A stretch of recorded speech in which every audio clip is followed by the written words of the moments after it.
Selamat datang saudara-saudari. Mari kita berenung ayat Tuhan dalam berita baik Alkitab. Babak dalam Matius 3 dan 4. Mari kita bermula mendengar dan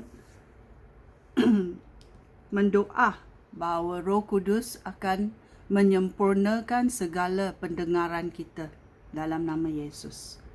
Terima kasih. Babak 3. Perkabaran Yohanes Pembaptis.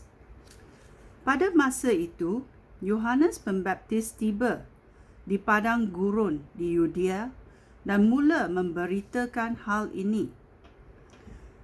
Bertaubatlah daripada dosa kamu, katanya, kerana tidak lama lagi Allah akan memerintah. Yohaneslah orang yang dimaksudkan oleh Nabi Yesaya ketika dia berkata, seorang berseru di padang gurun, sediakanlah jalan bagi Tuhan, luruskanlah jalan baginya. Pakaian Yohanes dibuat daripada bulu unta dan tali pinggangnya daripada kulit. Makanannya belalang dan madu hutan. Orang dari Yerusalem, seluruh negeri Yudea dan seluruh kawasan di sekitar Sungai Yordan datang kepada Yohanes. Mereka mengaku dosa, lalu Yohanes membaptis mereka di Sungai Yordan. Banyak orang Farisi dan Saduki datang kepadanya untuk dibaptis. Apabila Yohanes melihat mereka, dia berkata, hai kamu orang jahat, siapakah yang memberitahu kamu bahawa kamu dapat melepaskan diri daripada hukuman Allah yang akan datang? Lakukanlah perkara-perkara yang menunjukkan bahawa kamu sudah bertaubat daripada dosa. Jangan sangka kamu dapat melepaskan diri daripada hukuman dengan berkata, Abraham nenek moyang kami. Ketahuilah, Allah dapat membuat batu-batu ini menjadi keturunan untuk Abraham. Kapak sudah tersedia untuk menebang pokok hingga ke akarnya. Tiap-tiap pokok yang tidak menghasilkan buah yang baik akan ditebang dan dibuang ke dalam api. Aku membaptis kamu dengan air untuk menyatakan bahawa kamu sudah bertaubat daripada dosa. Tetapi dia yang datang kemudian daripada aku akan membaptis kamu dengan Roh Allah dan api. Dia lebih besar daripada aku, sehingga menjinjing kasutnya pun aku tak layak. Tangannya memegang nyiru untuk menampi. Dia akan mengumpulkan gandum yang bersih di dalam jelapang. Tetapi dia akan membakar sekam di dalam api yang tidak dapat padam. Yesus dibaptis. Ayat 13. Pada masa itu, Yesus meninggalkan Galilea lalu pergi ke Sungai Yordan. Di situ dia menemui Yohanes dan minta supaya dibaptis olehnya. Tetapi Yohanes cuba menolak permintaan itu. Dia berkata, sayalah yang harusnya dibaptis oleh Tuan, tetapi Tuan pula yang datang kepada saya. Tetapi Yesus menjawab, untuk sekarang ini, biarlah demikian. Kerana dengan jalan ini, kita akan melaksanakan segala yang dikehendaki oleh Allah. Yohanes pun setuju. Setelah Yesus dibaptis, dia keluar dari air sungai itu. Tiba-tiba, langit terbuka dan Yesus nampak Roh Allah turun seperti burung merpati ke atasnya. Kemudian terdengar suara Allah berfirman, "Inilah anak aku yang aku kasihi. Dia menyenangkan hati aku." Yesus dicubai oleh iblis, babak 4. Kemudian Yesus dipimpin oleh Roh Allah ke padang gurun supaya dicubai oleh iblis. Setelah berpuasa selama 40 hari dan 40 malam, Yesus lapar. Lalu iblis datang dan berkata kepadanya, "Jika engkau anak Allah, perintahlah batu-batu ini menjadi roti."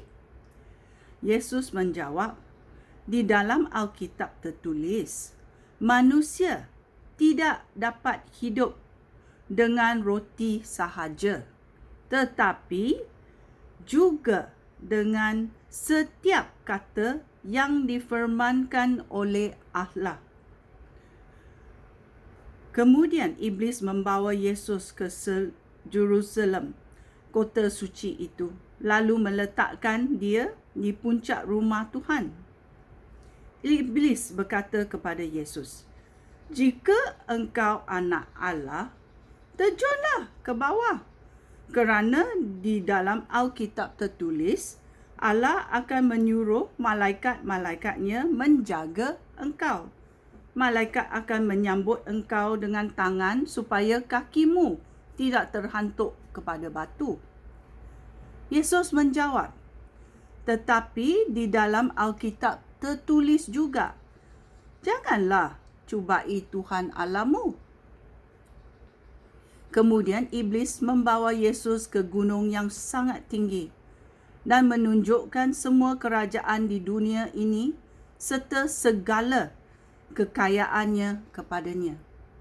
Lalu iblis berkata kepada Yesus, "Semua ini akan aku berikan kepadamu jika engkau sujud menyembah aku." Yesus menjawab, "Pergilah, hai iblis. Di dalam Alkitab tertulis, sembahlah Tuhan Allahmu dan abdikan diri kepada Dia sahaja." Kemudian iblis meninggalkan Yesus dan malaikat-malaikat pun datang menolong dia. Yesus memulakan pelayanannya di Galilea. Ayat 12.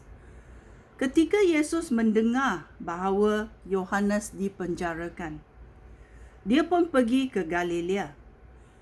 Dia tidak menetap di Nazaret tetapi tinggal di Kapernaum, sebuah kota di tepi tasik Galilea di kawasan Zebulun dan Naphtali. Hal ini berlaku supaya terjadilah apa yang dikatakan oleh Nabi Yesaya.